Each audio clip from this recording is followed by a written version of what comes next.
신바람 사연 아파트, 오늘의 사연 시작하겠습니다. 안녕하세요. 결혼한 지 이제 6년째 된 30대 중반 여자입니다. 아주버님네하고 번번이 차별하는 시댁과 이별한 기념으로 이렇게 글을 씁니다. 저희 부모님은 철물점을 운영하고 계십니다. 큰 시장에서 10년 넘게 하고 계시다 보니 고정 고객이 많고 수입도 적지 않습니다. 하지만 오랜 장사로 지치신 부모님은 저에게 그 일을 물려주고 싶어 하진 않으시더라고요. 저는 평범하게 서울에서 중위권 대학을 졸업해 현재는 외국계 화장품 회사에 다니고 있어요. 결혼 전까지는 부모님과 같이 살다가 결혼하면서 나와 살게 되었고요. 남편과는 대학 시절 만났습니다. 사실 취업 전까지는 친구 사이였는데 서로 멀지 않은 곳에 취업을 하게 되면서 자주 만나게 되었고요. 그러다가 연인으로 발전해서 제가 28살이 되던 해에 결혼까지 하게 되었습니다. 남편에게는 위로 6살 나이 차이가 나는 형이 있습니다. 저에게는 아주버님이죠. 아주버님은 온 집안의 사랑을 독차지하며 자랐다고 합니다. 그게 시아버지의 형제들은 다 딸만 있고 아들은 없는 상태에서 아주버님이 태어났기 때문이에요. 덕분에 시아버지는 땅이랑 돈도 받으셨대요. 하지만 제 남편이 태어났을 때는 이미 6년이란 세월이 지나 있었고 그 사이에 다른 형제들도 아들을 가졌기 때문에 찬밥 신세였다고 하더라고요. 아무튼 그래서인지 시댁에서는 첫 아들이었던 아주버님과 남편에 대한 차별 대우가 굉장히 심했습니다. 결혼 전에도 남편에게 어느 정도는 들어서 알고 있었지만 결혼을 하고 나니 더 눈에 보이더라고요. 저희 시댁은 남편과 아주버님 생일이 음력으로 한 달 가까이 차이가 나는데도 늘 한 번에 하십니다. 아주버님 생일이니까 겸사겸사 너네 생일도 같이 해주는 거나 마찬가지니 와서 먹고 가라는 식이세요. 이 외에도 여러 가지 이유로 남편은 집에 정을 못 느끼더라고요. 하다못해 형인 아주버님이라도 나서서 동생인 남편을 감싸주면 좀 나을 텐데 그런 것도 전혀 없으세요. 늘 본인이 먼저고 조금도 양보할 줄을 모르십니다. 또 한 번은 이런 일도 있었어요. 상견례 전에 저희 집에 처음으로 인사를 온 날이었어요. 저희 친정어머니가 남편의 손을 잡고 이름을 부르며 우리 딸을 앞으로 잘 부탁한다며 말을 건넸는데 남편이 울먹이더라고요. 집에서는 이렇게 다정하게 자기 이름을 불러준 적이 없었다면서요. 다들 야라고 하거나 성까지 붙여서 부르기만 했대요. 그런데 이렇게 이름으로 불리니 너무 좋다면서 멋쩍게 눈물을 글썽이며 좋아하더라고요. 그런 남편의 모습에 친정부모님은 많이 마음 아파하셨고요. 아무튼 덕분에 친정부모님은 아들 같은 사위를 얻었다고 너무 좋아하십니다. 반면에 사실 아주버님은 늘 자기 멋대로 하고 싶은 대로 하시고 사셨어요. 듣기로는 대학도 다 떨어져서 재수하고 결국 지방에 있는 전문대에 들어갔대요. 그런데 또 수준이 안 맞아서 못 다니겠다면서 한 학기만 다니고 관뒀대요. 그러곤 군대에 갔다 와서는 사업을 한다고 해서 시댁에서 작은 호프집을 차려줬고요. 그런데 결국 1년도 못 가서 말아먹었고 다시 PC방을 한다고 차렸다가 당시 거기서 알바를 하던 형님하고 사고쳐서 결혼했고요. 그 사업도 얼마 가지 못해 말아먹고 이후에는 시아버지까지 같이 대동해서 해물찜 가게를 차리더니 거기서 카운터를 보고 있어요. 시아버님이 물려받은 땅이나 재산을 아주버님이 그런 식으로 탕진하는 데는 오랜 시간이 걸리지 않았다고 합니다. 아무튼 결혼까지의 과정이 순탄하지만은 않았습니다. 다른 많은 부부들이 그렇듯 집을 구하는 과정이 생각보다 어렵더라고요. 결혼할 때 당시 저는 7천만 원을 모았고 남편은 4천만 원이 있었어요. 친정 부모님께서는 힘들게 시작하지 말라고 전세는 해주겠다고 하시더라고요. 그런데 그거 가지고 아주버님네가 난리가 난 거예요. 당시 형님이 임신 7개월 차이었거든요. 곧 애 낳고 해야 되는데 돈은 없고 쓸 곳은 많다고 징징거리던 시기였죠. 당시 아주버님네는 시댁하고 같이 살고 있었어요. 그게 아주버님 본인이 워낙 까먹은 돈이 많다 보니 결국 합가를 하게 된 건데 동생이 처가의 도움으로 아파트 전세를 구하게 생기니까 그걸 받아들이지를 못하더라고요.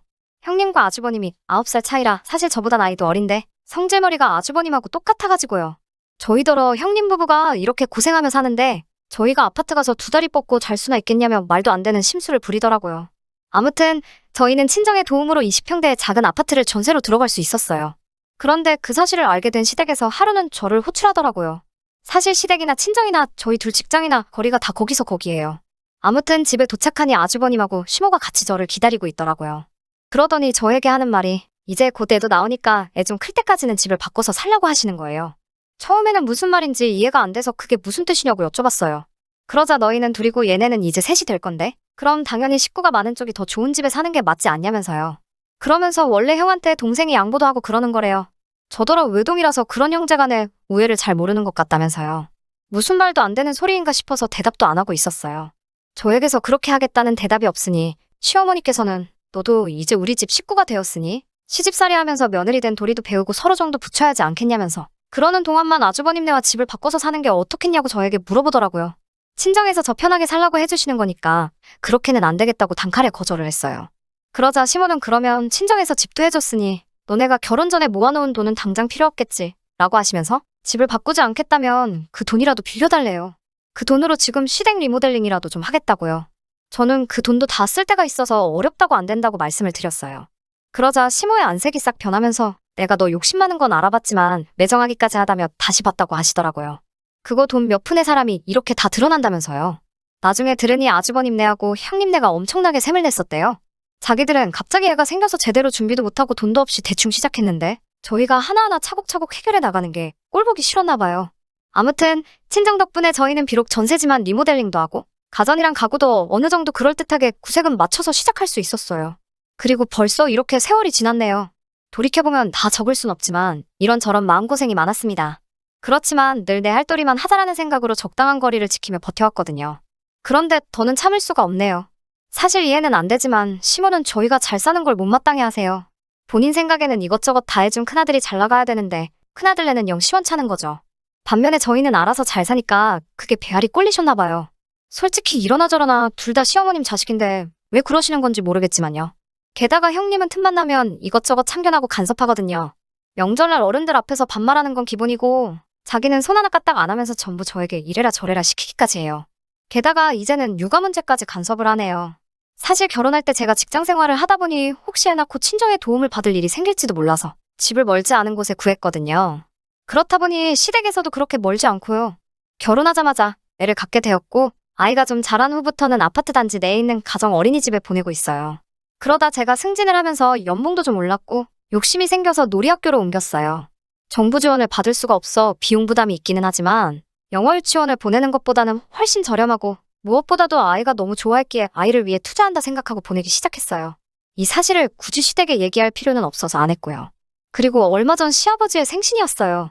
원래는 주말에 외식하자고 얘기가 오갔었는데 시모가 주말에 약속이 생겼다며 당일 저녁을 먹자고 하시더라고요. 남편은 회의가 길어져서 좀 늦을 것 같다고 하길래 제가 아이를 하원시켜서 바로 식당으로 갔어요. 형님은 제가 들어가자 저를 쓱 훑어보면서 그까짓 돈 조금 번다고 아주 시부모님 생신도 건성이네? 라면서 바로 비아냥거리더라고요. 어른들 계신 데서 받아치기도 그래서 그냥 죄송해요라고 말하고 자리에 앉았죠. 어른들은 어른들대로 앉아서 음식을 기다리고 저는 형님네 애랑 저희 애를 데리고 키즈놀이방에 있었어요. 그러다가 화장실에 가려고 형님께 애들을 맡겼어요. 그런데 화장실에 갔다가 나오니 형님이 저에게 제 딸이 거기 놀이학교 다니고 있냐고 물어보는 거예요.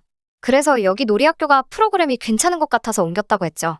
그랬더니 갑자기 식당 사람들이 다 들을 만큼 한 달에 무슨 100만 원 넘게 애한테 쓰냐면서 돈 많이 번다고 너무 티내는 거 아니냐며 소리를 지르는 거예요. 자기네 아들은 초등학교 들어가기 전까지 계속 어린이집 보낼 건데 위화감 느껴서 한 지붕 아래서 살겠냐면서요. 그래서 제가 언제 우리 딸 놀이학교 보낸다고 자랑하길 했냐 아니면 내가 형님을 무시하길 했냐며 왜 화를 내냐고 맞받아쳤어요. 그러자 너 일부러 내 자존심 건들려고 애한테 원복 입혀서 온 거 아니냐며 악다구니를 쓰더라고요. 아무리 형님이어도 저보다 어린데 맞전대 정도는 해달라 제가 쏘아붙이니 너가 뭔데 나를 가르치려고 하냐면서 삿대질을 해대더라고요. 아주버님까지 나서서는 저더러 형님한테 뭐하는 싸가지냐면서 제정신이냐고 난리예요. 애들 앞에서 부끄럽지도 않냐고 제가 그만하시라고 했지만 애들이건 다른 사람들이건 안중에도 없더라고요. 형님은 시부모님한테 이거 보라고 자기 못 산다고 이렇게 무시한다면서 제가 평소에도 사람을 얼마나 깔봤겠냐며 말도 안 되는 소리를 하더라고요. 그래도 시부모님이 중간에서 균형을 잡고 상황 정리를 해주셨으면 제가 이렇게 글까진 쓰진 않았을 거예요. 그런데 시모가 저한테 너는 젊은 애가 정신 나갔냐면서 애한테 무슨 돈을 그렇게 허투루 쓰냐는 거죠. 그것도 아들도 아니고 딸인데 뭐 한다고 그 돈 들여서 놀이학교를 보내고 있냐고. 여자애는 그냥 집에서 한글이나 가르치면 된다나요. 아무리 그래도 손녀한테 어떻게 저렇게 말을 하나 싶고 솔직히 사람으로도 안 보이더라고요. 아주버님네는 저한테 꼴같지 않게 돈 자랑한다며 욕을 하고 식당 사람들도 쳐다보고 우리 딸은 울고 있는데 정신이 하나도 없고 쓰러질 것만 같았어요. 그런데 그때 남편이 어느샌가 나타났더라고요. 남편은 딸을 한 팔로 안고 다른 한 팔로는 제 손목을 잡아 끌며 나가자고 하더라고요. 그러면서 남편이 시부모님께 자식으로서 할 만큼 한 것 같습니다. 생신날 이런 모습 보여서 죄송하고 앞으로도 건강하게 오래 사시라고 그러더라고요. 저도 그 자리에 더 있을 수가 없어서 남편에게 이끌려 나왔네요. 그리고는 그 월말부터 남편이 시키는 대로 시댁에 드리던 생활비를 끊었습니다.